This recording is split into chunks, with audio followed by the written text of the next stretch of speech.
Hey guys, so a little late with a video. I apologize for that. Usually try and do a video when my partner is away at work, just because obviously I'm not super comfortable recording and videoing when they're in the house. I like to kind of have my own space. There has been a reason that I haven't done a video. And basically there was a tragedy up on the mine site my partner is currently at, where I also used to work. And unfortunately, mining industry, it was a suicide. And you guys know that I am huge on men's mental health. I'm huge on mental health in general. That's why I did this channel. But particularly men's mental health. Guys don't generally like to show their emotions. They don't like to share their feelings. It's very hard to pick when a guy is depressed. They're really good at putting on like a facade of like, I'm okay, like I'm good. They're really good at like tricking us into thinking that they're okay when really they're not.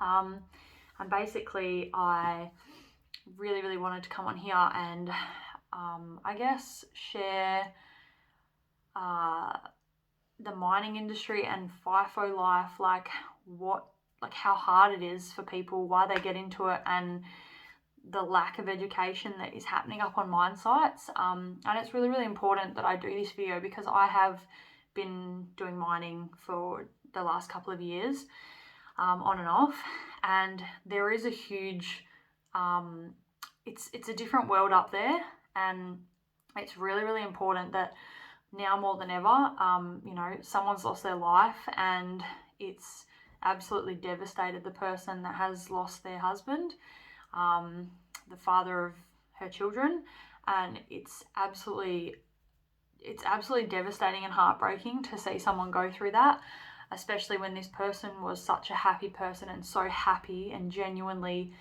like loving life, especially when they were home with their family. So I wanted to talk a little bit about FIFO and mining and things like that. So you guys might, if you're in a different country or a different part of the world, FIFO, we call FIFO workers fly in, fly out. That's what that kind of abbreviation is. So people generally do fly in, fly out for a few reasons. If they're single, they have the time to go away for a couple of weeks at a time, make a bit of money, come home, spend it on going out, spend it on whatever they want to do, like, leisurely activities, or, save it for a house or whatever they want to do. Other people do FIFO for their families, so they want to support their families, especially if they're sole income earners. But the thing is with FIFO is that once you've committed to a FIFO lifestyle, you may have overcommitted to money, you may have overcommitted to like payments and insurances and car loans, house loans, like mortgages, all sorts of things. So when you are in that industry, people tend to get stuck because they overcommit, so that if they ever wanted to come back and do a normal job, that pays like, 50 to 80 grand a year, they're going to struggle and it's going to be really hard for them. So a lot of FIFO workers get stuck doing FIFO because they overcommit or they get a little bit greedy. That didn't happen in this circumstance, but people just tend to overcommit themselves to money going out, and they get stuck doing FIFO, and it puts an immense amount of stress on you. Like, even me being single at the time that I did FIFO a few times, a few different jobs, I overcommitted. I had a couple of car loans and I had lots of money going out, and then when I couldn't do that job anymore and I had to leave that job, I was so depressed and so stressed out because I had overcommitted to insurances, a couple of car loans, loans for car parts and bits and pieces, and you just get stuck and you're like, oh my gosh, what am I going to do? I'm going to have to go back to a smaller wage, like a 9-to-5 job, 5 days a week, 38 hour a week, and you just don't know how to manage. Now, I'm not going to bag out the mining industry or the FIFO lifestyle because it obviously keeps Australia going, it keeps the world going, and they're, and a lot of companies do look after their workers financially, But what I really want to talk about is the lack of education up there for mental health. So there needs to be a lot of changes in the FIFO industry, in the mining industry. When you do inductions and things to go onto a mine site, I think they call them like mobilization to site. So there's a lot of things that you do. You do like sexual harassment courses, mine site safety, bullying, all sorts of stuff like that. But there's no specific education or training for mental health awareness, and that is a huge red flag to me when you go up there, because you don't go up there just thinking of yourself. Like, you shouldn't go up there just thinking of yourself, because everyone is going up there away from their families, isolated in tiny rooms, doing immensely long shifts, sometimes really crappy food, not nice atmosphere. Sometimes you don't work with great people, and basically there needs to be more training in mental health, and it needs to be taken a lot more seriously than it is and than it has been. So I know most mining companies do like Are You Okay Day, but to me that's a very generalized day, and it doesn't bring about any conversation whatsoever to do with mental health. It's just another day. And a lot of the people up there, a lot of the guys up there, just joke about it. Oh, you okay, mate? Yeah, I'm good, mate. Oh, sweet, I'm glad I asked you. But they all just like take the piss, and it's not really okay at all. There's so many guys up there that would be struggling. I know I was struggling. I still had so many mental health issues when I was doing FIFO, but it's one thing that if you tell a mining company that you've had past issues, they're not going to send you up there because you're a liability. So I kept it quiet when I'm up there. When I went up there, I didn't tell them about my history. Like I said, there'd been a little bit of self-harm in the past, but I'm on a good track. And realistically, people like me that have struggled for a very long time, we're not going to tell people that we're still struggling. It's always going to be an ongoing thing. Your mental health and your issues that you have, they're always going to be ongoing. Like, consistently every day I'm always working on myself, because life isn't always going to be easy. So there needs to be a lot of education happening up there, and that's something that they lack. They do a lot of sexual harassment, a lot of bullying, but it's very generalized. It's not very specific. And that needs to be done. That needs to be either mandatory. Before you come to site, you have to do mental health training or some course or some induction to make you aware, because when you're all up there, everyone's going to be struggling in a different way. Some may miss their family. They're like, their mum and dad, their sisters, their brothers. Some might miss their partners, their husbands, their wives, their kids. Some may just not like being isolated, and they have to go through it because they need the money. And it just needs to be made mandatory to have mental health training before you go up to a mine site, and that is 100% what I believe. The other thing is, a lot of the staff that work at your camps, they need to take things more seriously, like welfare checks. Welfare checks need to be taken much more seriously. There's a fine line between not wanting to check on someone because they're on shift change, or they're on night shift, so you don't want to go wake them up. But the thing is that their families are away from them and worried, and if they generally have a worry, the people at the camp, the people at the mine site should be going to do welfare checks regardless of what they think about the situation. People aren't going to be silly, and they're not going to ring up every 5 seconds and say, oh, my partner's 5 minutes late to replying to my text message. People only ring up if they are generally concerned about their partner, and this is something that needs to be taken a lot more seriously on mine sites. Hugely more serious. Things like that need to be done straight away, because it could be the difference between someone surviving and someone not being here anymore. So that is another thing. The other few things that I wanted to talk about was the general, I can't even think of the word. You'll have to forgive me for this. Can't think of the word. There is a thing up here. I don't know. I lost the word. Mining is very interesting in the way that people socialise, and the culture, that's the word.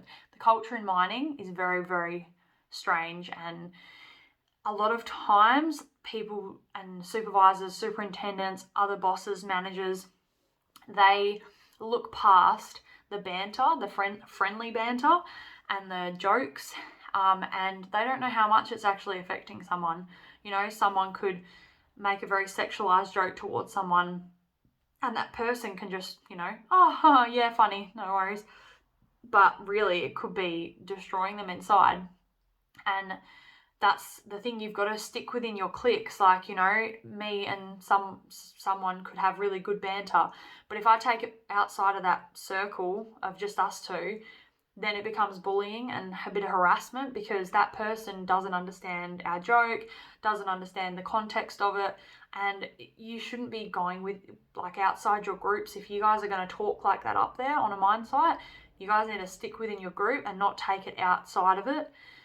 I've had a lot of dirty comments made to me in the past, but I think when you are a female in the mining industry, you put up with a certain amount because you don't want to cause drama. You don't want people thinking, oh yeah, she's just saying this because she's a girl, she's having a whinge.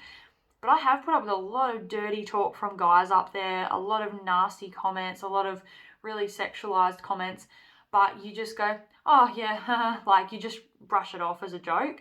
But really, I go back to my room and I'm like, God, those guys are disgusting. Like, why do they talk like that?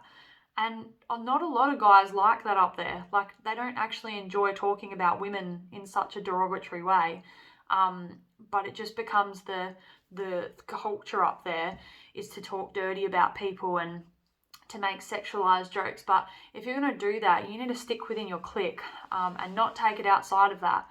But, you know, other things, like a lot of guys up there are like 15-year-old girls, actually, probably worse.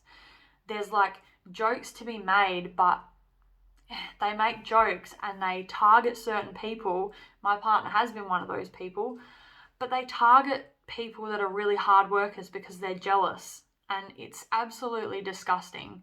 They make jokes up, they make rumors up, they spread rumors, they say all sorts of stuff just because that person is really good at their job and they feel threatened, and that is exactly why they do it.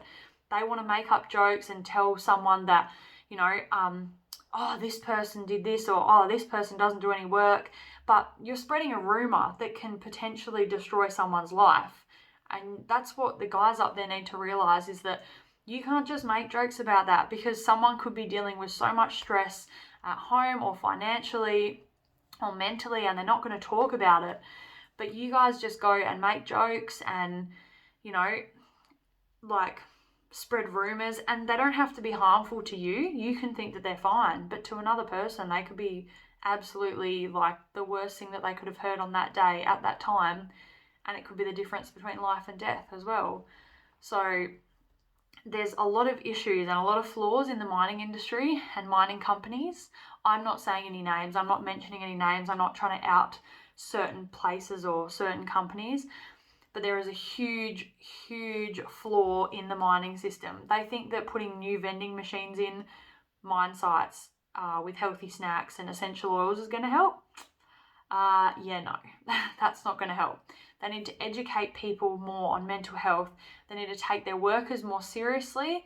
They need to take their workers' partners more seriously. If they have concerns, you need to get your ass to their room and you need to check on them. You need to absolutely go and check. And if you wake them up and they're like, oh, I was sleeping, sorry, that's fine. That's cool. They can deal with that one shift being a little bit tired.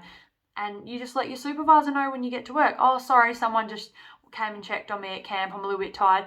Yeah, no worries, mate. Go have a coffee. All good. There just needs to be more education and things need to be taken way more seriously up there. And I'm getting very so intense about this because I've been up there, and what it's like, it's a whole new world up there, and everyone's up there for different reasons, and you guys need to have like respect for each other, and you need to understand that when you go up there, you're not just going up there to do a job, you're also going up there to be like a friend and a comrade to people you work with, because you guys are all in the same boat. You're all away from people you love and care about. And if you don't go up there with a positive attitude to be there for people, you may as well not do bloody mining. You may as well not do FIFO. Like, you don't go up to a mine site. I have never gone up to a mine site and just gone, all right, this is a job, cool, get the money, bring it in, go home. You go up there thinking, okay, everyone's going to be, missing their families. You want to lift people up. You don't want to pull them down. I've worked on some really bad sites where everyone just wants to rip strips off each other and joke around and make life hard. But why? You're up there, you're away from your family, you're in a tiny room with 4 walls around you. You can see your shower from the end of your bed. Like, you can see the toilet from the end of your bed. And it's so hard, like, to get your head around getting up each day when there's such a toxic environment. And the other thing is, mining has done good with alcohol up there, but when people start bringing up their own alcohol and start getting really, really drunk and talking to each other, and there needs to be more happening on mine sites, like, to stop these things from happening. Like, it shouldn't be happening. You guys, I say you guys, I don't know why, I'm just pretending I'm talking to someone in mining, but alcohol is a huge thing up there, and you guys all need to look out for each other when it comes to like drinking and talking to each other and picking up on little cues. If people are really down or they're drinking and they're trying to drink their worries away, maybe there's an underlying issue. Maybe you need to actually stop your last drink and be like, oh crap, that person may have said something a bit funny then. Maybe I should slow down and see if they need a chat. There needs to be more awareness. There needs to be more care factor. There just needs to be so much more done. And I guess one of the other things I want to talk about is the lack of appreciation that people get up there. If you think about it, I used to do, so I'll just use me as an example. I used to do a 2-week roster, 2 weeks away, 1 week at home. When you're up there for 2 weeks, you are working so damn much. Like, it is insane. You're working so many hours. You're up at 3:30 to get breakfast. You're on the bus by 4:30 the bus leaves, and you aren't back at camp until about 6 p.m. that night. Now, if you're not getting, in that whole 2 weeks, if you're not getting oh, good job today, mate, or, oh, thanks so much for your hard work, it's not that freaking hard for someone to make an appreciative comment towards you or say how proud they are of you. We don't need to be told every single day, but people do need to know that they're appreciated, because it can be the difference, again, between life and death. Someone needs to make sure that they're going around, they're recognizing their workers' work. Like, I know supervisors and superintendents and managers have a lot of work to do, paperwork and other things, but it's not hard to walk through a workshop, spend like half an hour checking on people, making sure everyone's good, and maybe just making a comment here and there for those people that are really excelling and pushing themselves. So all up, like, men's mental health is a huge thing in my life. It's a huge thing in everyone's life. Everyone has a man in their life, whether it's family, partner, friends, but we need to look after those guys, because they don't always want to talk about their feelings, and they need to. And if they don't, they'll just bottle it up, and bad things are going to come out of it. And it's absolutely devastating. Mining is one of those industries that unfortunately have one of the highest suicide rates. And there's not enough being done. There's not enough education being given to workers. There's not enough responsibility being given to workers. Like, a lot of companies have so much paperwork and inductions and so many like things in place for safety, like just general safety, like not getting run over and not getting hit, like, not having two machines hit each other. But where's the education in mental health? Where is the time being put into mental health and to stop someone from potentially like taking their own life and not going home to their families? That's one thing that they always say. Oh, let's have a good swing, make sure everyone goes home safe to their families. It's all well and good saying that, but you guys in mining need to educate your workers. Everyone. It needs to be mandatory for everyone. And then mental health first aid courses need to be given to everyone. Like, it's not even a choice anymore. People are struggling so much. Like, the more that life progresses, the more that technology evolves, the more that everything gets more expensive, we're going to put more and more pressure on ourselves, and the suicide rate and the mental health issues are going to get worse and worse and worse. And if there's not things being put in place now, rather than just one day a year, one damn day a year for mental health, that is pathetic. That is absolutely ridiculous. Every single day needs to be an "Are you okay" day. It needs to be every day that, you know, that people are educated, and refresher courses need to be done. And you can't go up to a mine site and expect to just go to work, come home, that's it. You don't have to take on people's issues. That's not what I'm saying. But we need to remember that we're all up there, and a lot of people would be struggling to be away from their families. And you just need to be there for each other and stop dragging each other down. Jealousy is for kids, not adults. We're all out there working, and the 15-year-old schoolyard behaviour is not acceptable up on a mine site, and something needs to change. So yeah, this was a good video for me to do. I enjoyed it, and there does need to be a lot of changes in mining, and hopefully in light of a lot of things, something does come out of what has happened. Not my video, but the situation that has happened at this mine site I used to work at. I hope something really massive comes out of it, because, you know, guys should be going home to their families every swing, and it shouldn't end up like this. So yeah, I will try and do another video in a couple of days, guys, but everyone look after yourselves. Go and hug your families, go and spend time with your loved ones, and I will see you guys soon.